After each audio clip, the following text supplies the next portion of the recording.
So we're looking at the front end of a 2005 Dodge Ram 2500 pickup. And here's some things that I don't understand about people. Previous owner, I mean, this thing's a pavement queen, right? I mean, I'll readily admit, prior to me owning it, I don't treat anything like a pavement queen, but the original owner owned it for about 8 years. I think he was out of Idaho, if I'm not mistaken. It had stock wheels and tires on it. And the guy that I bought it from bought it 6 years ago, second owner. He put the lift kit on the front, or the leveling kit on the front, rebuilt the front end, put this steering stabilizer, put the big tires and wheels on it, and never took it off-road. He put this cute little lighting package, which honestly I didn't like. When I first got this thing, I wasn't impressed with it. I was going to remove it until I actually wired it up, because it was never even wired up. He owned this thing for 6 years. He put this thing on and never even wired it. Complete, whatever, just a complete pavement queen. So me, I've got it covered in bugs and dirt and stuff, because that's what trucks are meant to be. And I wired these things up, and I actually like them functional up at the ranch. It gets pretty dark up there in the mountains, but I'm kind of neither here nor there with the lighting look. It's incandescent LED combined. But anyway, what's this video about? When the guy put this light bar on, he pulled these off, and these are cast steel, heavy duty attachment points, and they go right up in here. And I know why he pulled them off. First of all, he pulled them off because he never went off-road. And secondly, he didn't get longer bolts. So he used the stock bolts, which is this, 13 mil, 15 mil, not even rated bolts. And these weren't long enough to do both. So he would rather have a light bar with these pretty little city lights than actually have functional pick points on the front of the truck. It's real easy on the back. You can grab the tow hitch and tug this truck around, but I'd rather have the best of both worlds. So what I did is I went and I bought a bag of grade 8 bolts and grade 8 nuts, nylock nuts and bolts. These are 3/8 24 thread pitch, 2 1/4 inch long, and then these are obviously the accompanying 3/8 by 24 nylon locking nut. Yeah, I don't get it. I don't understand why you pull that off, but I'm going to put that back on, and they're going to sit.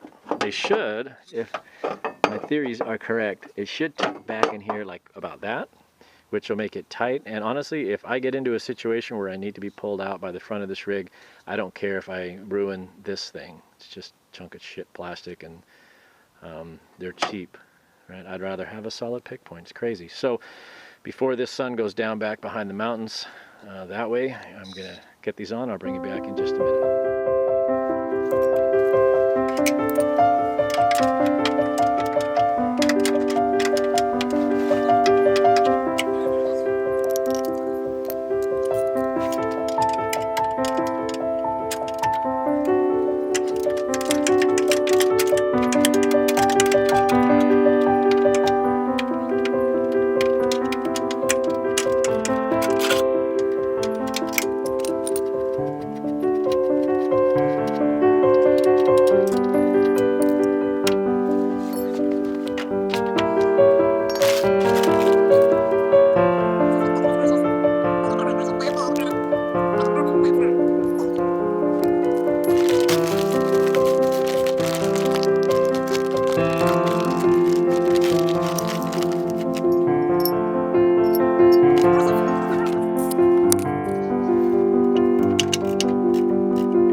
One done. Grade 8 bolts. Those are not grade 8 washers, but it is what it is. Grade 8 nuts. Nylocks. These guys are a little tricky down here, but they worked fine.